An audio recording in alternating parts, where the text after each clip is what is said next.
ناظرین کرام، اگلا پروگرام ہے راہ عمل۔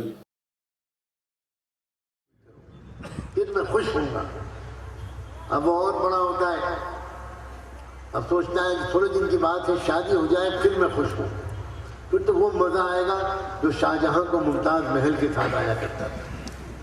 اوہ ہو، پھر تو میں یہ کروں گا وہ کروں گا، ایسے خواب دیکھتا ہے، اور شادی کے بعد کہتا ہے کہ اللہ یہ میری پہلی اور آخری غلطی تھی، معاف کر دیجیے۔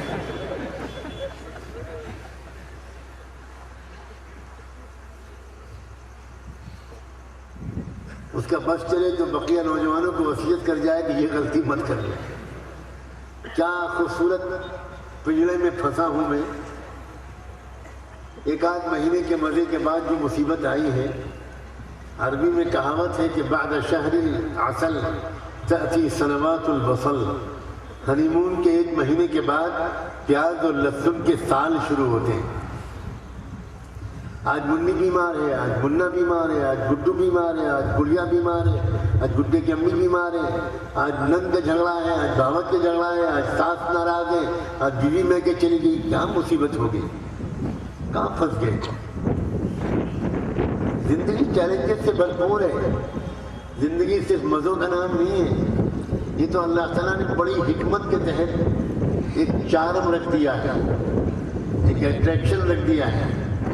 اصل میں نوجوانوں سمجھو، پلاننگ اللہ کی یہ ہے کہ ابھی دنیا کو چلانا ہے، آبادی کو بڑھانا ہے۔ اگر انسان کا بچہ اگر ایک خاندان میں وجود میں آئے گا تب اس کی ٹھیک سے کیئر ہو پائے گی۔ اس کو ایک محبت بھرا باپ چاہیے، محبت کرنے والا، ایک پیار کرنے والی ماں چاہیے۔ انسان کا بچہ بلی کے بچے کی طرح اس طرح نہیں پلتا کہ ایک ہفتے میں وہ اپنا سب کام خود کرنے لگے۔ اس کو سال ہر سال پیرنٹس کی کیئر کی ضرورت پڑتی ہے، اور ماں اور باپ مل کر بچے کو پالتے ہیں۔ اس رشتے کے قائم کرنے کے لیے، ایک بچے کو محبت کے ساتھ پالنے کے لیے ضروری ہے کہ یہ دونوں آپس میں محبت کے ساتھ رہیں، ذمہ داری کے ساتھ رہیں۔ اس لیے اللہ تعالیٰ نے بہت دور سے پلاننگ کی، ایک میل کے اندر فیمیل کے لیے، اور ایک فیمیل کے اندر میل کے لیے، ایک لڑکے کے اندر لڑکی کے لیے، ایک لڑکی کے اندر لڑکے کے لیے ایک کشش پیدا کی۔ یہ کشش ایسی ہوتی ہے کہ شادی سے پہلے تک خالی رومانس کا غلبہ رہتا ہے، خالی رومانٹک ایسپیکٹ نوجوان لڑکے اور لڑکی کے ذہن پہ رہتا ہے۔ خوب شاعری کرتے ہیں، خوب میسیجز ایک دوسرے کو بھیجتے ہیں۔ آٹے دال کا بھاؤ جب معلوم ہوتا ہے تب کان پکڑ کے اٹھا بیٹھی کرتے ہیں، تب عشق میں ختم ہو جاتا ہے، ساری عاشقی ختم ہو جاتی ہے۔ جب پتہ چلتا ہے کہ مہنگائی بہت بڑھ گئی، گھر کا بجٹ کیسے چلائیں، گیس بہت مہنگی ہو گئی، گیس کا سلنڈر مہنگا ہو گیا، آٹا اور دال مہنگا ہو گیا، یہ مہنگا ہو گیا، وہ مہنگا ہو گیا، تو فکریں ہی بدل جاتی ہیں، پرائرٹیز بدل جاتی ہیں۔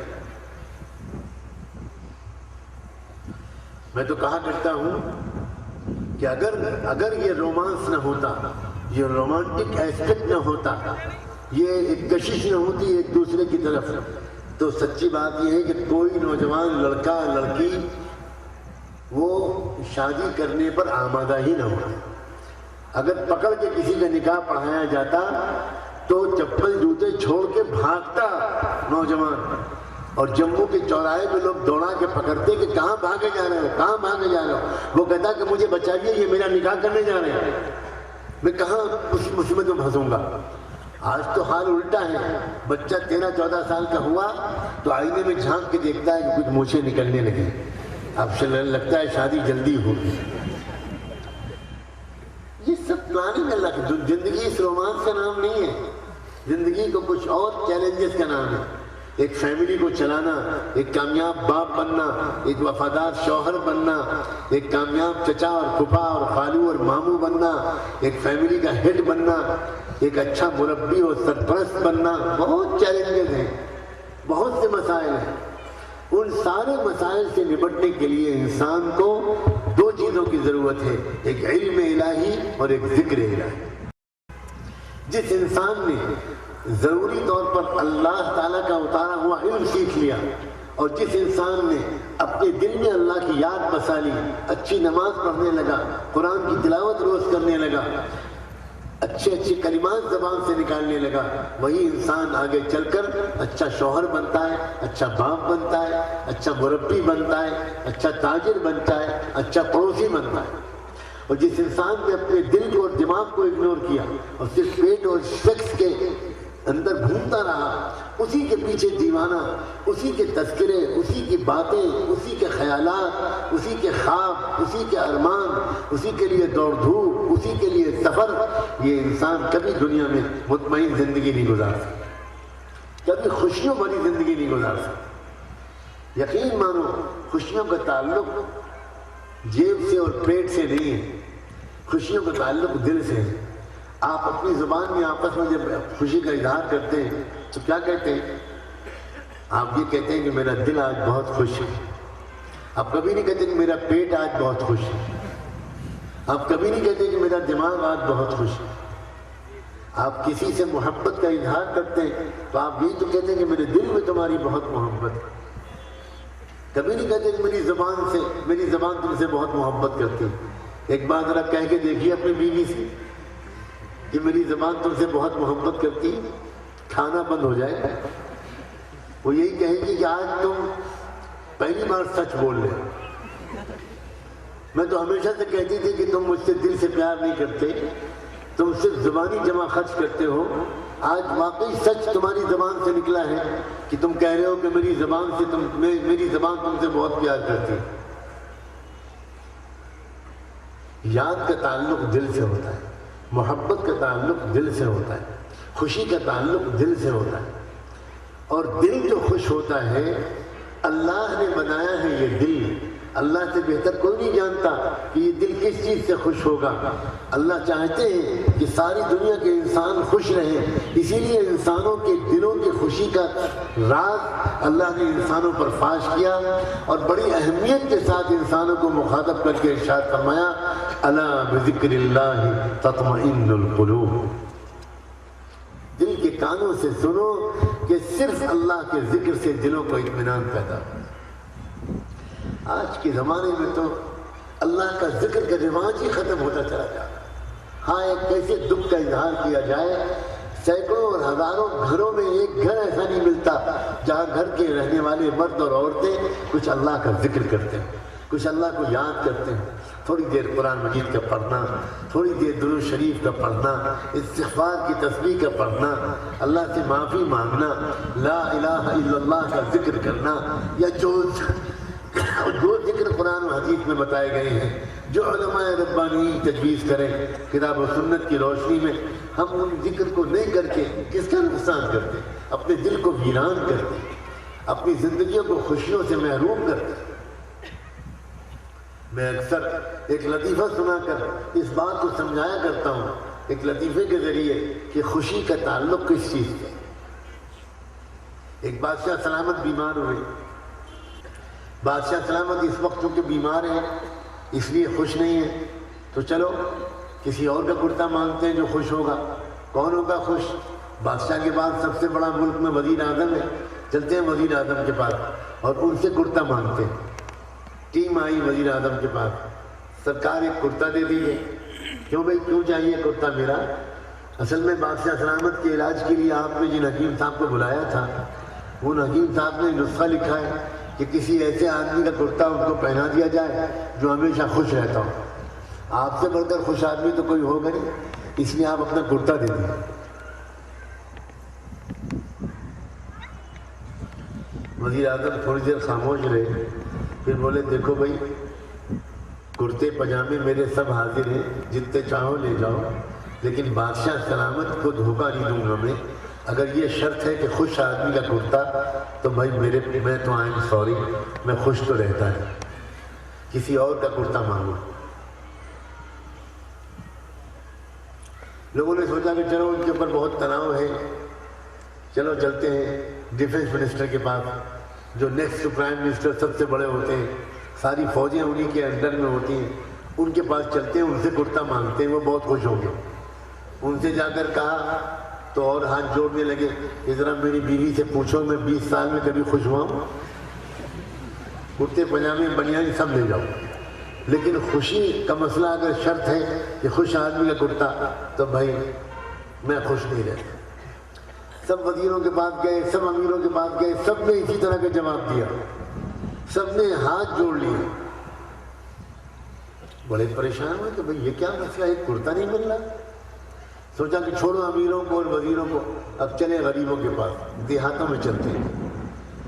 ڈھونڈتے ڈھونڈتے ڈھونڈتے ڈھونڈتے ایک دیہات میں نظر آیا ایک بوڑھا سا ادھیڑ عمر کا انسان ایک تالاب میں پیر لٹکائے ہوئے نہا رہا تھا، اور ہر کچھ دیر کے بعد پانی ڈالتا اور زور سے ہنستا، کوئی گانا گاتا، کوئی گیت گاتا۔ دور سے نظر آ گیا کہ یہ بہت خوش ہے۔ پہنچ گئے، مل گیا خوش آدمی، کہنے لگے بڑے میاں کیا کرتے ہو؟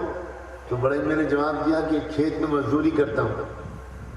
ارے چھوڑو مزدوری، اب نواب بنو گے نواب، اب سونے چاندی میں تولے جاؤ گے، مزہ آئے گا، نوکر چاکر لگیں گے تمہارے یہاں۔ وہ کیسے ہوگا بھائی؟ ان کا بھائی بادشاہ سلامت بیمار ہیں، سنا ہے؟ ہاں یہ تو سنا ہے، بادشاہ سلامت بیمار ہیں، حکیم صاحب بلائے گئے تھے، انہوں نے نسخہ لکھا ہے کہ ایک ایسے آدمی کا کرتا بادشاہ سلامت کو پہنا دیا جائے جو بہت خوش رہتا ہو، اور یہ تو ہم نے تم کو دیکھ لیا، تم تو بہت خوش رہتے ہو، جلدی سے کرتا دے دو، بادشاہ سلامت کو پہنایا جائے گا، وہ ٹھیک ہو جائیں گے، پوچھیں گے کس کا کرتا ہے، ہم تمہارا نام پتہ بتا دیں گے، تم کو بلایا جائے گا، پھر تم کو وہ انعام ملے گا تو مزہ آئے گا، نسلیں کھائیں گی۔ تو بڑے میاں یہ سن کر بہت زور سے ہنسے اور کہنے لگے بچوں یہ تو بالکل ٹھیک کہتے ہو کہ میں بہت خوش رہتا ہوں، مگر کرتا تو میرے پاس ہے نہیں۔ اللہ آپ سب کو ہمیشہ ہنستا مسکراتا رکھے۔ سبق پر غور کرو، جن کے پاس کرتے تھے وہ خوش نہیں تھے، اور جو خوش نہیں تھا بندہ اس کے پاس ایک کرتا بھی نہیں تھا۔ یہی میں سمجھانا چاہ رہا ہوں، خوشیوں کا تعلق دنیا کی دولت سے نہیں ہے، خوشی دل کی ایک کیفیت کا نام ہے، اور یہ خوشی ملتی ہے گناہوں سے بچنے سے، یہ خوشی ملتی ہے نیکیوں کو کرنے سے، یہ خوشی ملتی ہے قرآن کی تلاوت سے، یہ خوشی ملتی ہے نماز کے پڑھنے سے، یہ خوشی ملتی ہے اللہ سے معافی مانگنے سے، اللہ کو یاد کرنے سے، اللہ کے محبوب پر درود و سلام بھیجنے سے، یہ خوشی ملتی ہے۔ آج کی دنیا میں کتنا ظلم کر رہے ہیں ہم خود اپنے اوپر کہ ہم اپنے آپ کو خوشیوں سے محروم کیے ہوئے ہیں، اور خوشی وہاں تلاش کر رہے ہیں جہاں خوشی نہیں ہے۔ خوشی ہم پیسوں میں تلاش کر رہے ہیں، عشق و محبت میں تلاش کر رہے ہیں، فلموں میں تلاش کر رہے ہیں، گناہوں میں تلاش کر رہے ہیں، لغویات میں تلاش کر رہے ہیں، فضول خرچی میں تلاش کر رہے ہیں۔ ان چیزوں میں خوشیاں نہیں ہیں۔ اپنے اوپر رحم کریں ہم۔ اور آج یہ جلسہ تب وصول ہوگا، کامیاب ہوگا، اللہ تعالیٰ ان سب کو بہت جزائے خیر دے جنہوں نے یہ محفل منعقد کی، اتنی محنت کی، تب آپ جمع ہوئے ہوں گے۔ اللہ سب کو جزائے خیر دے۔ جلسے کی قبولیت اور کامیابی کا دار و مدار اس بات پر ہے کتنے سچے دل سے آج ہم اور آپ توبہ کرتے ہیں، کتنے سچے دل سے اللہ سے معافی مانگتے ہیں، اور یہاں سے اٹھ کر جانے کے بعد اپنی زندگی کو کس رخ پر ڈالتے ہیں۔ اللہ کے بندو، اللہ کے راستے میں نکلنا، جماعتوں میں نکلنا، تبلیغ و دعوت کے ذمہ داران محنت کر رہے ہیں، علماء کوشش کر رہے ہیں، اللہ والے محنت کر رہے ہیں، مدارس محنت کر رہے ہیں، مکاتب محنت کر رہے ہیں، اسلامک اسکول والے، مختلف مسلم اسکولوں والے محنت کر رہے ہیں۔ اللہ تعالیٰ ان سب کو جزائے خیر عطا فرمائے۔ ہمیں کہیں نہ کہیں سے تو ہم فائدہ اٹھائیں، کہیں نہ کہیں سے تو ہم اپنے دل کی دنیا کو روشن کریں۔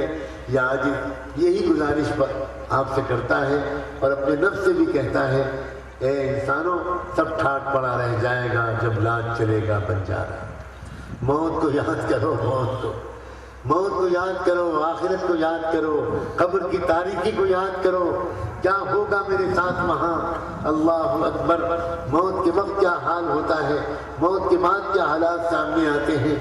یہ جو کچھ بتایا ہے یہ دنیا میں سب سے زیادہ سچ بولنے والے محمد رسول اللہ نے بتایا ہے۔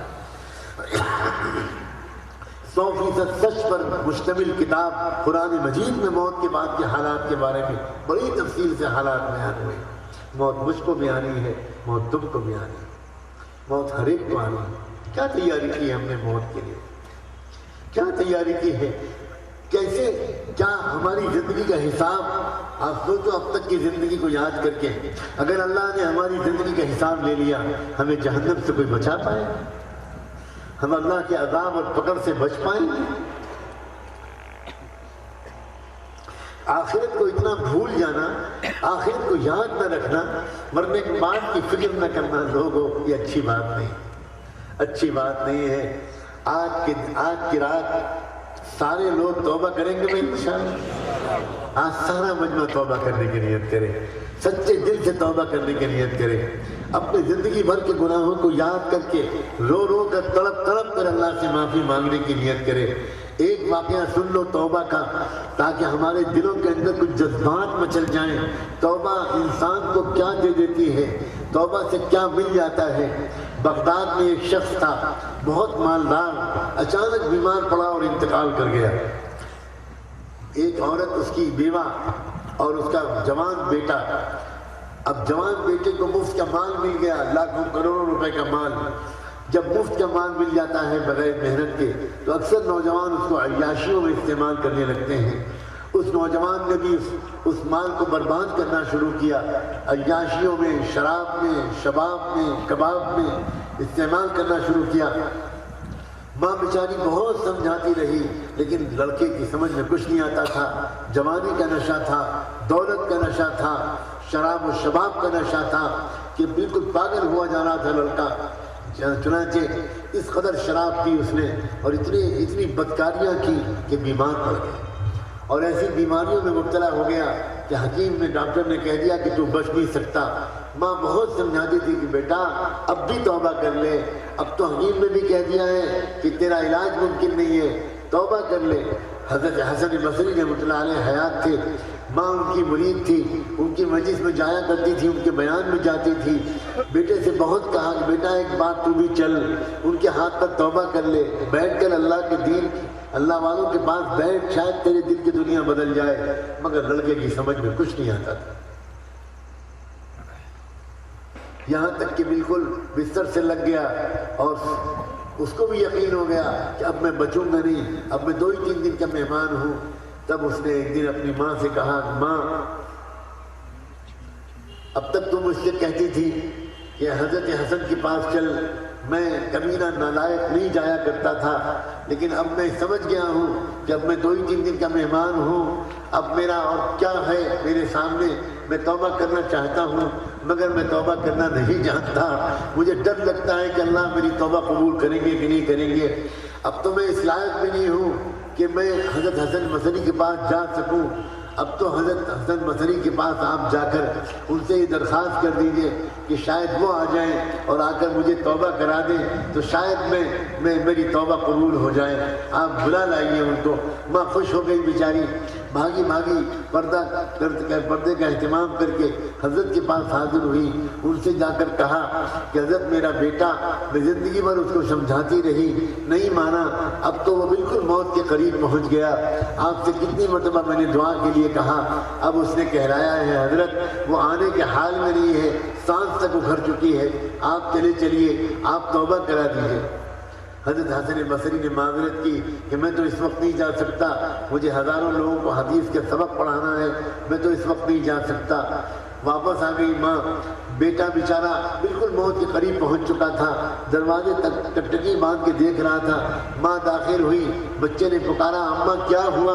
ماں نے کہا، بیٹا زندگی بھر میں تجھ سے کہتی رہی کہ حضرت کے پاس چلا چل، تو نہیں گیا، آج میں نے ان سے درخواست کی تو انہوں نے معذرت کر دی، اب میں کیا کروں، تیرا نصیب خراب ہے۔ بس بیٹے کے دل پر ایک شوق سے لگا، اور بیٹے نے رو کر اللہ سے کہنا شروع کیا، اللہ آپ کا یہ گنہگار بندہ توبہ کرنا چاہتا ہے، میں توبہ کرنا چاہتا ہوں، اللہ مجھے معاف کر دیجئے۔ اللہ حضرت حسن نہیں آ رہے مگر آپ کی مغفرت حضرت حسن کی محتاج نہیں ہے، اللہ مجھے معاف کر دیجئے، اللہ مجھے معاف کر دیجئے، اللہ مجھے معاف کر دیجئے۔ اور ماں سن لو میری 2 وصیتیں، میں چلا، میرے مرنے کے بعد مجھ کو مسلمانوں کے قبرستان میں مت دفن کرنا، مجھ کو اسی گھر کے کسی صحن کے کونے میں دفن کر دینا، میں اتنا بڑا مجرم ہوں کہ اگر تم نے مسلمانوں کے قبرستان میں مجھے دفن کر دیا اور مجھے مرنے کے بعد عذاب ہوا تو آس پاس کے مدفون مسلمان مردوں اور عورتوں کو بھی تکلیف پہنچے گی، خدا کے لیے مجھے میرے صحن میں ہی دفن کر دینا، مسلمانوں کے قبرستان میں مت دفن کرنا۔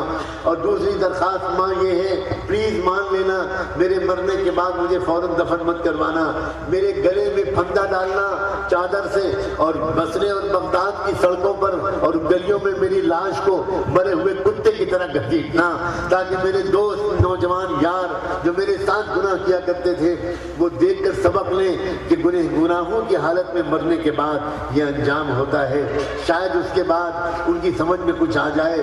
یہ کہا اور لا الہ الا اللہ پڑھتا ہوا، استغفار پڑھتا ہوا وہ نوجوان دنیا سے رخصت ہو گیا۔ تھوڑی دیر ماں بیچاری بیٹھ کے روتی رہی، پھر چادر سے بدن کو ڈھکا، جنازے کو ڈھکا، لاش کو ڈھکا اور باہر محلے والوں سے جا کر کہا تم جانتے ہو میرے گھر میں اور کوئی نہیں، ایک بیٹا تھا اس کا انتقال ہو گیا، اب تم لوگ، میں تو اکیلی عورت ذات ہوں، تم لوگ ذرا اس کو غسل دلا دو، کفن بھی رکھا ہوا ہے کفن بھی پہنا دو، اور دیکھو مشورہ بھی کر لینا کون نماز جنازہ پڑھائے گا، اتنی دیر میں ہو کر آتی ہوں حضرت حسن کے پاس۔ اب وہ بیچاری پھر ماں اپنی ممتا سے مجبور پھر ایک مرتبہ اپنے حضرت حسن بصری کے پاس گئی اور ان سے جا کر درخواست کی کہ حضرت میں جس بد نصیب بیٹے کے لیے آئی تھی اس کا انتقال ہو گیا اور اب اس کی نماز جنازہ پڑھنی ہے، حضرت ایک بار پھر میں آئی ہوں، درخواست کرتی ہوں آپ اس کی چل کے نماز جنازہ پڑھا دیجئے، شاید آپ کی دعا کی بدولت میرے بیٹے کی مغفرت ہو جائے۔ حضرت حسن بصری اس وقت جلال میں آ گئے اور کہنے لگے جس نے زندگی بھر ایک نماز نہیں پڑھی، ایک سجدہ نہیں کیا، میں اس کی نماز نہیں پڑھا سکتا، کسی اور سے پڑھوا لو۔ ماں غریب بیچاری روتی ہوئی واپس آ گئی، محلے والوں سے کہا آپس میں مشورہ کر لو، جس سے چاہو نماز پڑھوا دو اور اس کے بعد اس بچے کو دفن کر دینا۔ بہت اچھا، لوگ مشورے میں بیٹھ گئے۔ تھوڑی دیر کے بعد دروازے پر دستک ہوئی، ماں بیچاری پردے کے ساتھ گئی، دروازہ کے پیچھے کھڑی ہو کر پوچھا کون صاحب ہے؟ باہر سے جواب آیا میں حسن بصری ہوں۔ ماں حیران میں گئی، ہمارے خوشی کو چل پڑی، حضرت آپ آ گئے، حضرت آپ تشریف لے آئے، حضرت آپ آ گئے، اللہ آپ کے رتبے بلند کرے، اللہ آپ کے درجے بلند کرے۔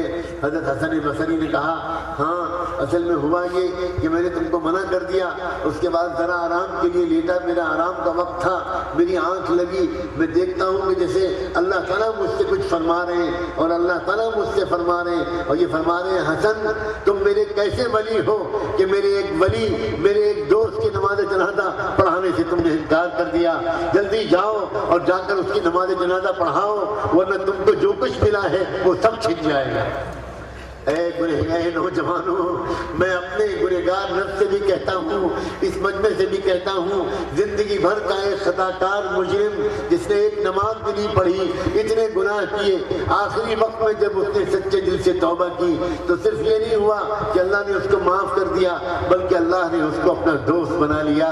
کیا پتہ آج اگر ہمارے دل سے سچی توبہ نکل جائے، سچے دل سے ہم اللہ سے معافی مانگ لیں، اسی لمحے اللہ ہمیں معاف کر دے اور ہمارا نیا سفر شروع ہو جائے اور ہم نیک بن جائیں، ہماری تقدیر بدل جائے۔ آؤ درود شریف پڑھو، سارے لوگ دوزانوں بیٹھ جاؤ جتنا بیٹھ سکو اور اللہ کے سامنے رکھ کر اللہ کو حاضر ناظر جان کر اپنی زندگی بھر کے گناہوں سے آج معافی مانگو۔ رسول اللہ، رسول اللہ، رسول اللہ، رسول اللہ،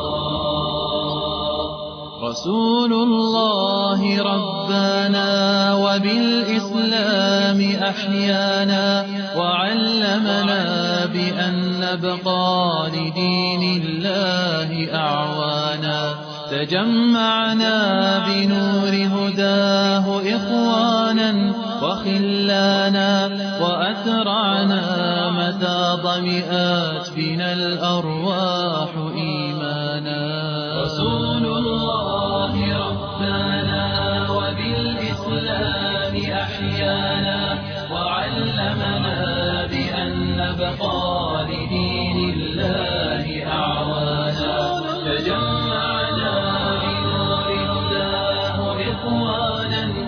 وخلانا وأثرعنا متى ضمئات فينا الأرواح إيمانا. نهلنا منه شرعتنا وأعلينا به الشانا، فلم نظلم ولم نغدر ولم نستعل طغيانا. نهلنا منه شرعتنا وأعلينا به الشانا، فلم نظلم ولم نغدر ولم نستعل طغيانا. رسول الله أسوتنا على المنهاج وصانا، لأجل الحق كم بذلا وكم قاسى وكم عانى، وكم قد ذاق في ألم من الإيذاء ألوانا. فلم يخنع ولم يخضع ولم يركع وما نال.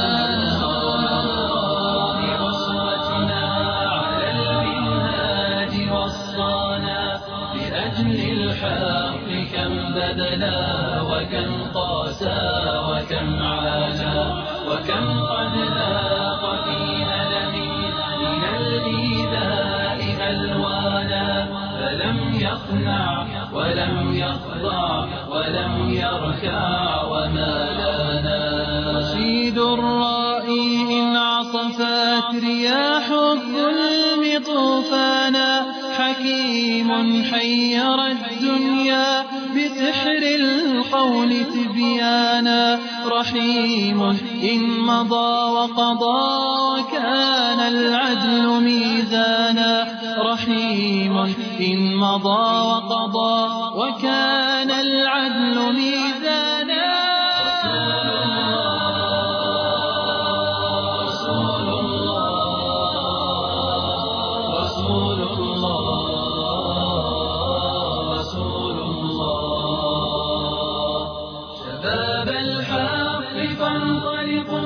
من المحراب فرسانا، وبالإسلام فامتثلوا هدى المختار عنوانا. وسيروا بشروا الدنيا بأن الفجر قد بانا. وسيروا بشروا الدنيا بأن الفجر قد بانا، أن الفجر قد بانا. رسول الله ربنا وبالإسلام أحيانا، وعلمنا بأن نبقى لدين الله أعوانا. تجمعنا بنور هداه إخوانا وخلانا، وأثرعنا متى ضمئات بنا الأرواح إيمانا. رسول الله ربنا وبالإسلام أحيانا، وعلمنا بأن نبقى لدين الله أعوانا. تجمعنا بنور هداه إخوانا وخلانا، وأثرعنا